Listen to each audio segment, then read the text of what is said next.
This is the 2024 Honda CR-V EXL. Is it the best non-hybrid crossover?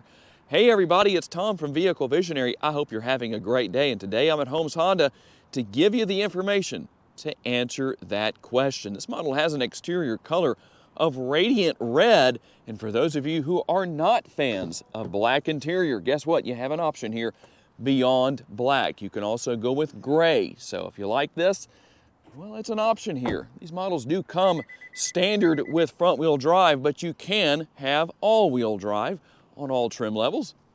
And being that this model was fully redesigned for 2023, we're not going to see mass changes. In fact, the only change will be seen with the hybrid version of the CR-V, in that there is now the Sport L trim level. Let's see what you get with this particular model. You can check out the link in the description of the video if you want to know more. LED headlights, LED daytime running lights, no fog lights. I wonder about that. Honda hasn't added fog lights to the CR-V. What do you think about that? For those of you who want fog lights, how often do you use them? Tell me what your thoughts are. You will find the active air curtain right here. I don't know how well you can see through that, but there is air passing through this area. It's going to help to improve your gas mileage. The gloss black grille here. Overall, a very sporty look with this particular model. And you'll find plenty of safety features, obviously a lot of airbags within the interior. You'll also find Honda sensing, which is going to include adaptive cruise control, collision mitigation braking, lane keeping assist, road departure mitigation, and traffic jam assist. Here's your remote. And the main thing I know a lot of you like to know about, well, you can see it right down here on the bottom left, remote start. It is there. And I mentioned earlier, this model is front wheel drive. What are the tire and wheel numbers as far as the sizes go? 235 on the width. We're going to have a 60 series sidewall wrapped around the 18-inch wheels. And the manually folding, but power adjustable and heated side view mirrors with turn signal indicators built in. You'll also find blind spot monitoring. And by the way, that remote is a proximity key. It has the walk-away feature. And when properly equipped, you can tow up to 1,500 pounds with this CR-V. So let's open the power liftgate back here. Nice to know that that is there. And if you're looking to maximize cargo capacity, you're going to have to go non-hybrid, such as this EXL goes, because it's going to have 39.3 up to 76.5 cubic feet. I started to give you the numbers for the hybrid version. And the floor does change positions, as you can see right here. You can change it, raise it up. And the good news here is that there is a spare tire. Now, one thing I do want to point out is the fact that you can have a spare tire as well added to the hybrid version. You just have to buy the kit to do that. I think it's around $450. And don't worry, I didn't forget to fold the seats flat so you can see cargo space maximized. I know a lot of you like to see that, so always try to remember that. Here's what it looks like from this area. And you will find your cargo lighting back here, as well as a 12-volt power outlet and your grocery bag or whatever kind of bags you want to hang off of these areas right here. So quite a bit going on with that. And it's very easy to change the height of the door. If you want to lower this door a little bit, just hold the button down until you hear all the beeps. And then when you open that back up again, it's going to be set at that lower height. Under the hood is the 1.5-liter turbocharged four-cylinder. It makes 190 horsepower. The torque numbers come in at 179. It is mated to a CVT. And for now, this is the only model in the Honda lineup that has the struts where you open the hood and you don't have to go hunting around for that manual prop rod to put in place. And how about your MPGs? Let's take a look at what we have. We're going to have 28 city, 34 highway, 30 combined, and 3.3 gallons of gas per every 100 miles driven. And if you're curious, you do have capless fuel fill, and the gas tank size is 14 gallons. And we'll take a little bit more in-depth look into the interior, starting with the door panel here on the passenger side for the rear door. Comfortable armrest. I like the color contrast here we have with this gray interior, not just one solid color. That's nice. A bottle holder slash door bin right here, and I made sure to leave the seats in such a position where another question that I know a lot of you have is answered. Do the seats recline? The back seats recline? Yes, they do, obviously. And your rear seat passengers will find the fold-down armrest with the cup holders built in addition to having air conditioning vents back here, and a couple of USB options. I'm still waiting to see car makers as a whole start putting in 3 USB options back here, because you obviously have seating for 3 people. And there is a sunroof here, conventional size.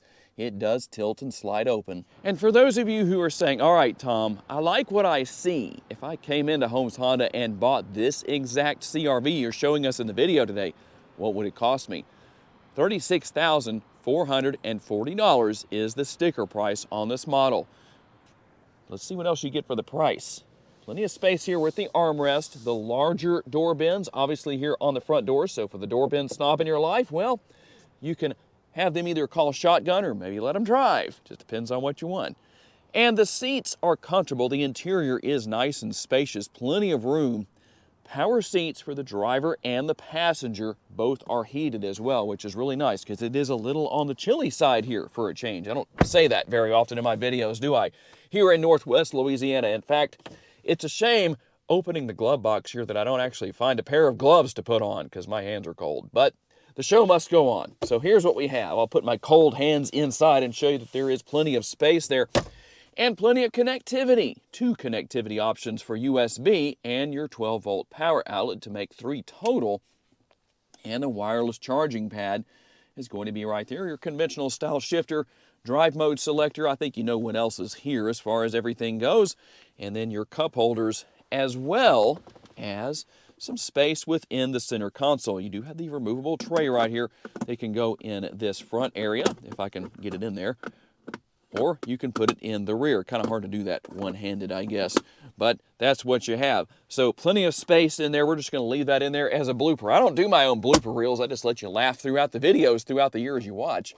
And we have the sunglass holder right here. And if you want to know how to control that power sunroof up there, there are the controls for that, or the control for that, I should say.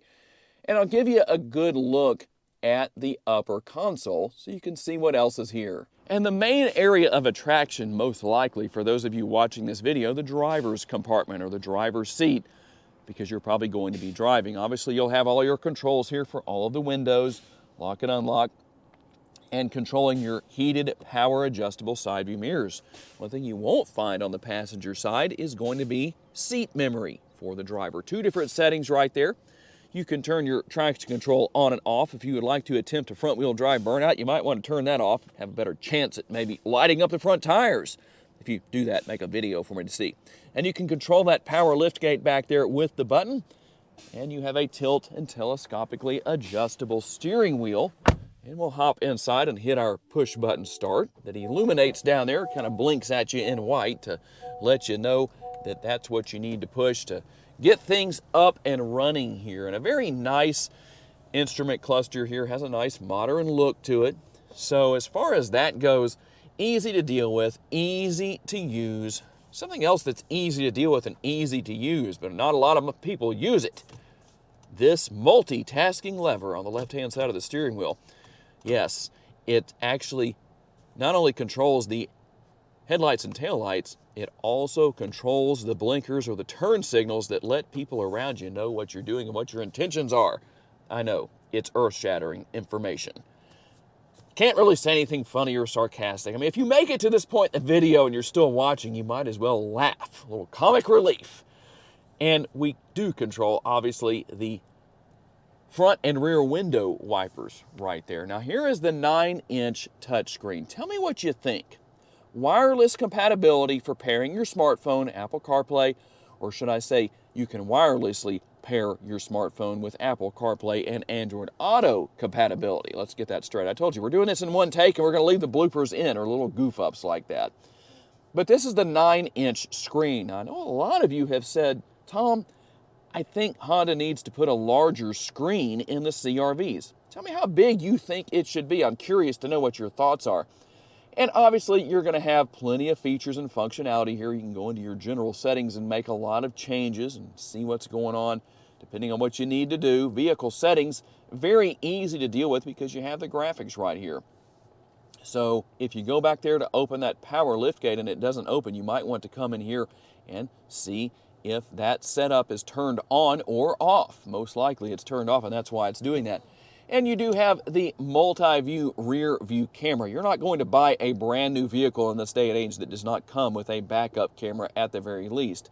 We do have 3 different views here with the CR-V. And earlier in the video, I talked about the fact that you have driving modes, multiple driving modes. So let's see what we have here. So we're going to start with normal, and you'll notice nothing to go to up, nothing above, but we also have econ mode, and then we have snow mode. So you might be saying, well, Tom, I don't see sport mode. Normally that would be above normal, right?